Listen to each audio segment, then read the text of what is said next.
रूत पहला बाब।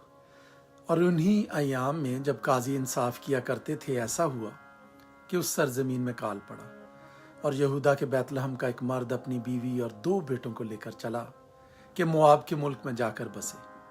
उस मर्द का नाम अली मलिक और उसकी बीवी का नाम नाओमी था, और उसके दोनों बेटों के नाम महलून और कलियून थे। ये यहूदा के बैतलहम के इफराती थे, सो वो मोआब के मुल्क में आकर रहने लगे। और नाओमी का शौहर अली मलिक मर गया, बस वो और उसके दोनों बेटे बाकी रह गए। उन दोनों ने एक एक मोआबी औरत ब्याह ली। इनमें से एक का नाम उर्फा और दूसरी का नाम रूत था, और वो 10 बरस के करीब वहां रहे। और महलून और कलियून दोनों मर गए।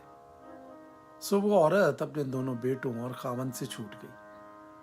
तब वो अपनी दोनों बहुओं को लेकर उठी कि मोआब के मुल्क से लौट जाए, इसलिए कि उसने मोआब के मुल्क में यह हाल सुना कि खुदावंद ने अपने लोगों को रोटी दी और यूं उनकी खबर ली। सो वो उस जगह से जहां वो थी दोनों बहुओं को साथ लेकर चल निकली, और वो सब यहूदा की सरजमीन को लौटने के लिए रास्ते पर हो ली।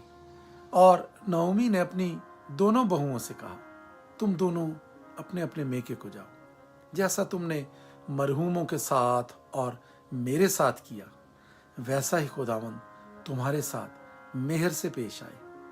खुदावंद ये करे कि तुमको अपने अपने शौहर के घर में आराम मिले। तब उसने उनको चूमा और वो चिल्ला चिल्ला कर रोने लगी। फिर उन दोनों ने उससे कहा, नहीं, बल्कि हम तेरे साथ लौट कर तेरे लोगों में जाएंगे। नाओमी ने कहा, है मेरी बेटियों, लौट जाओ, तुम मेरे साथ क्यों चलो? क्या मेरे रहम में और बेटे हैं जो तुम्हारे शौहर हों? ऐ मेरी बेटियों, लौट जाओ, अपना रास्ता लो, क्योंकि मैं ज्यादा बुढ़िया हूं और शौहर करने के लायक नहीं। अगर मैं कहती कि मुझे उम्मीद है, बल्कि अगर आज की रात मेरे पास शौहर भी होता और मेरे लड़के पैदा होते, तो भी क्या तुम उनके बड़े होने तक इंतजार करती और शौहर कर लेने से बाज रहती? नहीं मेरी बेटियों, मैं तुम्हारे सबब से ज्यादा दिलगीर हूं, इसलिए कि खुदावंद का हाथ मेरे खिलाफ बढ़ा हुआ है। तब वो फिर चिल्ला चिल्ला कर रोई, और उर्फा ने अपनी सास को चूमा, पर रूत उससे लिपटी रही। तब उसने कहा, देख, तेरी जेठानी अपने कुंबे और अपने देवता के पास लौट गई, तू भी अपनी जेठानी के पीछे चली जा। रूत ने कहा, तू मिन्नत न कर कि मैं तुझे छोड़ूं और तेरे पीछे से लौट जाऊं, क्योंकि जहां तू जाएगी मैं जाऊंगी, और जहां तू रहेगी मैं रहूंगी। तेरे लोग मेरे लोग और तेरा खुदा मेरा खुदा होगा। जहां तू मरेगी मैं भी मरूंगी और वहीं दफन भी होंगी। खुदावंद मुझसे ऐसा ही, बल्कि इससे भी ज्यादा करे, अगर मौत के सिवा कोई और चीज मुझको तुझसे जुदा कर दे। जब उसने देखा कि उसने उसके साथ चलने की ठान ली है, तो उससे और कुछ ना कहा। सो वो दोनों चलते चलते बैतलहम में आई। जब वो बैतलहम में दाखिल हुई तो सारे शहर में धूम मची, और औरतें कहने लगीं कि क्या ये नाओमी है? उसने उनसे कहा, मुझको नाओमी ना कहो, बल्कि मारा कहो, इसलिए कि कादिर मुतलक मेरे साथ निहायत तलखी से पेश आया है। मैं भरी पूरी गई और खुदावंद मुझको खाली फेर लाया। पस तुम क्यों मुझे नाओमी कहती हो? हालांकि खुदावंद मेरे खिलाफ मुद्दई हुआ और कादिर मुतलक ने मुझे दुख दिया। गर्ज नाओमी लौटी, और उसके साथ उसकी बहू मोआबी रूत थी, जो मोआब के मुल्क से यहाँ आई, और वो दोनों जौ काटने के मौसम में बैतलहम में दाखिल हुई।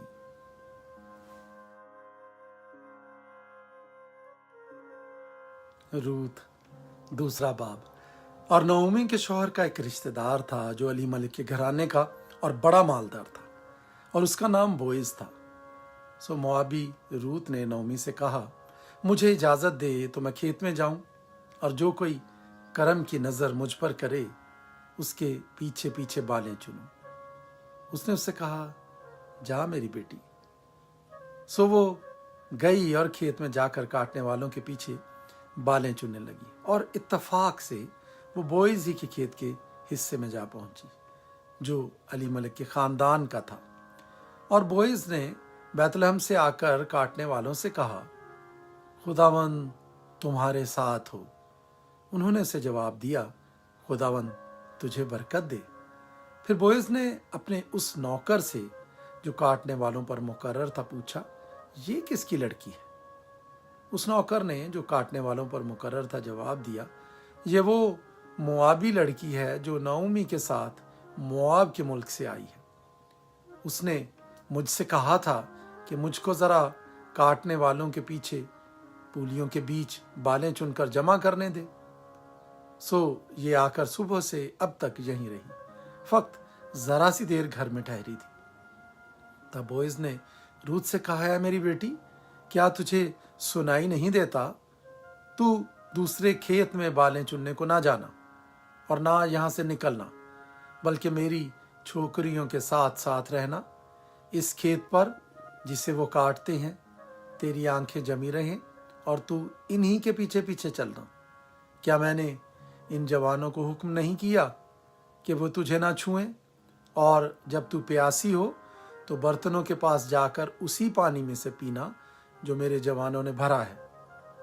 तब वो औंधे मुंह गिरी और जमीन पर सर निगूं होकर उससे कहा, क्या बाइस है कि तू मुझ पर करम की नजर करके मेरी खबर लेता है, हालांकि मैं परदेसन हूं। बोइज ने उसे जवाब दिया कि जो कुछ तूने अपने खावंद के मरने के बाद अपनी सास के साथ किया वो सब मुझे पूरे तौर पर बताया गया है कि तूने कैसे अपने माँ बाप और जाद रूम को छोड़ा और उन लोगों में जिनको तू उससे पेशतर ना जानती थी आई। खुदावंद तेरे काम का बदला दे, बल्कि खुदावंद इसराइल के खुदा की तरफ से जिसके परों के नीचे तू पनाह के लिए आई है, तुझको पूरा अजर मिले। तब उसने कहा, ऐ मेरे मालिक, तेरे करम की नजर मुझ पर रही, क्योंकि तूने मुझे दिलासा दिया और मेहर के साथ अपनी लौंडी से बातें की, अगरचे मैं तेरी लौंडियों में से एक के बराबर भी नहीं। फिर बोइज ने उससे खाने के वक्त कहा कि यहाँ और रोटी खा और अपना निवाला सिरका में भिगो। तब वो काटने वालों के पास बैठ गई और उन्होंने भुना हुआ अनाज उसके पास कर दिया। सो उसने खाया और सैर हुई और कुछ रख छोड़ा। और जब वो बालें चुनने उठी तो बोइज ने अपने जवानों से कहा, उसे पूलियों के बीच भी चुनने देना और उसे मलामत न करना और उसके लिए गठड़ों में से थोड़ा सा निकाल कर छोड़ देना और उसे चुनने देना और झिड़कना मत।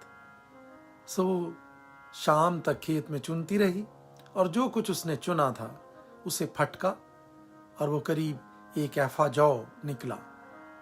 और वो उसे उठाकर शहर में गई और जो कुछ उसने चुना था उसे उसकी सास ने देखा और उसने वो भी जो उसने सैर होने के बाद रख छोड़ा था निकाल कर अपनी सास को दिया। उसकी सास ने उससे पूछा, तूने आज कहाँ बालें चुनी और कहाँ काम किया? मुबारक हो वो जिसने तेरी खबर ली। तब उसने अपनी सास को बताया कि उसने किसके पास काम किया था और कहा कि उस शख्स का नाम जिसके यहाँ आज मैंने काम किया बोइज है। नओमी ने अपनी बहू से कहा, वो खुदावंद की तरफ से बरकत पाए जिसने जिंदों और मुर्दों से अपनी मेहरबानी बाज न रखी। और नओमी ने उससे कहा कि ये शख्स हमारे करीबी रिश्ते का है और हमारे नज़दीक के कराबतियों में से एक है। मोआबी रूत ने कहा, उसने मुझसे ये भी कहा था कि तू मेरे जवानों के साथ रहना जब तक वो मेरी सारी फसल काट ना चुके।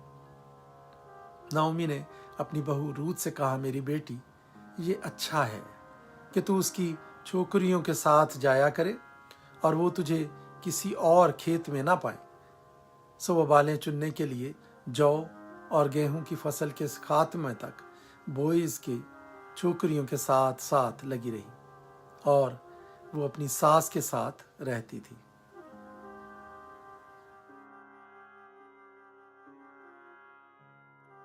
रूथ तीसरा बाब। फिर उसकी सास नओमी ने उससे कहा, मेरी बेटी, क्या मैं तेरे आराम की तालिब ना बनूं, जिससे तेरी भलाई हो? और क्या बोएज हमारा रिश्तेदार नहीं, जिसकी छोकरियों के साथ तू थी? देख, वो आज की रात खलियान में जौ फटकेगा। सो तू नहा धोकर खुशबू लगा और अपनी पोशाक पहन और खलियान को जा, और जब तक वो मर्द खा पी ना चुके तब तक तू अपने तई उस पर जाहिर न करना। जब वो लेट जाए तो उसके लेटने की जगह को देख लेना, तब तू अंदर जाकर और उसके पांव खोल कर लेट जाना, और जो कुछ तुझे करना मुनासिब है वो तुझको बताएगा। उसने अपनी सास से कहा, जो कुछ तू मुझसे कहती है वो सब मैं करूंगी। सो वो खलियान को गई और जो कुछ उसकी सास ने हुक्म दिया था वो सब किया। और जब बोएज खा पी चुका और उसका दिल खुश हुआ तो वो गल्ला के ढेर के एक तरफ जाकर लेट गया। तब वो चुपके चुपके आई और उसके पांव खोल कर लेट गई। और आधी रात को ऐसा हुआ कि वो मर्द डर गया और उसने करवट ली और देखा कि एक औरत उसके पांव के पास पड़ी है। तब उसने पूछा, तू कौन है? उसने कहा, मैं तेरी लौंडी रूथ हूं। सो तू अपनी लौंडी पर अपना दामन फैला दे, क्योंकि तू नजदीक का कराबती है। उसने कहा, तू खुदावंद की तरफ से मुबारक हो मेरी बेटी, क्योंकि तूने शुरू की निस्बत आखिर में ज्यादा मेहरबानी कर दिखाई, इसलिए कि तूने जवानों का, खा वो अमीर हो या गरीब, पीछा ना किया। अब है मेरी बेटी, मत डर, मैं सब कुछ जो तू कहती है तुझसे करूंगा, क्योंकि मेरी कौम का तमाम शहर जानता है कि तू पाक दामन औरत है। और ये सच है कि मैं नज़दीक का कराबती हूँ, लेकिन एक और भी है जो कराबत में मुझसे ज़्यादा नज़दीक है। इस रात तू ठहरी रहे, और सुबह को अगर वो कराबत का हक अदा करना चाहे तो खैर, वो कराबत का हक अदा करे, और अगर वो तेरे साथ कराबत का हक अदा करना ना चाहे तो जिंदा खुदावन की कसम है, मैं तेरे साथ कराबत का हक अदा करूंगा। सुबह तक तो तू लेटी रहे। सुबह तक उसके पाँव के पास लेटी रही, और पेशतर इससे कि कोई एक दूसरे को पहचान सके उठ खड़ी हुई, क्योंकि उसने कह दिया था कि ये जाहिर होने ना पाए कि खलियान में ये औरत आई थी। फिर उसने कहा, उस चादर को जो तेरे ऊपर है ला और उसे थामे रहे। जब उसने उसे थामा तो उसने जौ के 6 पैमाने नाप कर उस पर लाद दिए। फिर वो शहर को चला गया। जब वो अपनी सास के पास आई तो उसने कहा, ऐ मेरी बेटी, तू कौन है? तब उसने सब कुछ जो उस मर्द ने उससे किया था उसे बताया, और कहने लगी कि मुझको उसने ये 6 पैमाने जौ के दिए, क्योंकि उसने कहा कि तू अपनी सास के पास खाली हाथ न जा। तब उसने कहा, है मेरी बेटी, जब तक इस बात के अंजाम का पता न लगे तू चुपचाप बैठी रहे, इसलिए कि उस शख्स को चैन न मिलेगा जब तक वो इस काम को आज ही तमाम न कर ले।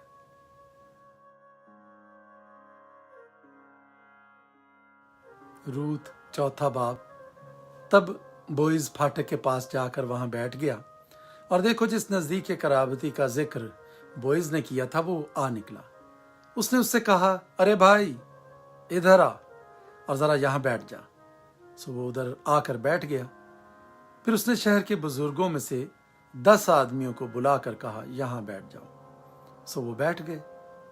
तब उसने उस नजदीक के कराबती से कहा, नओमी जो मोआब के मुल्क से लौट आई है, जमीन के उस टुकड़े को जो हमारे भाई अली मलक का माल था बेचती है। सो मैंने सोचा कि तुझ पर इस बात को जाहिर करके कहूंगा कि तू इन लोगों के सामने जो बैठे हैं और मेरी कौम के बुजुर्गों के सामने उसे मूल ले। अगर तू उसे छुड़ाता है तो छुड़ा, और अगर नहीं छुड़ाता तो मुझे बता दे ताकि मुझको मालूम हो जाए, क्योंकि तेरे सिवा और कोई नहीं जो उसे छुड़ाए और मैं तेरे बाद हूं। उसने कहा, मैं छुड़ाऊंगा। तब बोएज ने कहा, जिस दिन तू वो जमीन नओमी के हाथ से मोल ले तो तुझे उसको मोआबी रूत के हाथ से भी, जो मुर्दा की बीवी है, मोल लेना होगा, ताकि उस मुर्दा का नाम उसकी मीरास पर कायम करे। तब उसके नजदीक के करावती ने कहा, मैं अपने लिए उसे छुड़ा नहीं सकता, ताना हो कि मैं अपनी मीरास खराब कर दूं। उसके छुड़ाने का जो मेरा हक है उसे तू ले ले, क्योंकि मैं उसे छुड़ा नहीं सकता। और अगले ज़माने में इसराइल में मामला पक्का करने के लिए छुड़ाने और बदलने के बारे में ये मामूल था कि वो मर्द अपनी जूती उतार कर अपने पड़ोसी को दे देता था। इसराइल में तस्दीक करने का यही तरीका था। सो उस नज़दीकी के करावती ने बोएज से कहा कि तू आप ही उसे मोल ले ले। फिर उसने अपनी जूती उतार डाली और बोएज ने बुजुर्गों और सब लोगों से कहा, तुम आज के दिन गवाह हो कि मैंने अलीमलेक और कलियून और महलून का सब कुछ नओमी के हाथ से मोल ले लिया है। माँ सिवा इसके मैंने महलून की बीवी मोआबी रूत को भी अपनी बीवी बनाने के लिए खरीद लिया है, ताकि उस मुर्दे के नाम को उसकी मीरास में कायम करूं और उस मुर्दे का नाम उसके भाइयों और उसके मकान के दरवाजे से मिट ना जाए। तुम आज के दिन गवाह हो। तब सब लोगों ने जो फाटक पर थे और बुजुर्गों ने कहा कि हम गवाह हैं। खुदावंद उस औरत को जो तेरे घर में आई है राखेल और लिया की मानित करे, जिन दोनों ने इसराइल का घर आबाद किया, और तू इफ्राता में तहसीन व आफरीन का काम करे और बैतलहम में तेरा नाम हो, और तेरा घर उस नस्ल से जो खुदावंद तुझे इस औरत से दे, फारस के घर की तरह हो जो यहूदा से तमर के हुआ। सो बोएज ने रूत को लिया और वो उसकी बीवी बनी और उसने उससे खिलवत की, और खुदावंद के फजल से वो हामिला हुई और उसके बेटा हुआ। और औरतों ने नओमी से कहा, खुदावंद मुबारक हो जिसने आज के दिन तुझको नज़दीक के कराबती के बगैर नहीं छोड़ा, और उसका नाम इसराइल में मशहूर हो, और वो तेरे लिए तेरी जान का बहाल करने वाला और तेरे बुढ़ापे का पालने वाला होगा, क्योंकि तेरी बहू जो तुझसे मोहब्बत रखती है और तेरे लिए 7 बेटों से भी बढ़कर है, वो उसकी माँ है। और नओमी ने उस लड़के को लेकर उसे अपनी छाती से लगाया और उसकी दाइया बनी, और उसकी पड़ोसनों ने उस बच्चे को एक नाम दिया और कहने लगी कि नओमी के लिए बेटा पैदा हुआ, सो उन्होंने उसका नाम ओबेद रखा। वो यस्सी का बाप था जो दाऊद का बाप है। और फारस का नसब नामा ये है, फारस से हसरून पैदा हुआ, और हसरून से राम पैदा हुआ, और राम से अमीनदाब पैदा हुआ, और अमीनदाब से नहसून पैदा हुआ, और नहसून से सलमून पैदा हुआ, और सलमून से बोएज पैदा हुआ, और बोएज से ओबेद पैदा हुआ, और ओबेद से यस्सी पैदा हुआ, और यस्सी से दाऊद पैदा हुआ।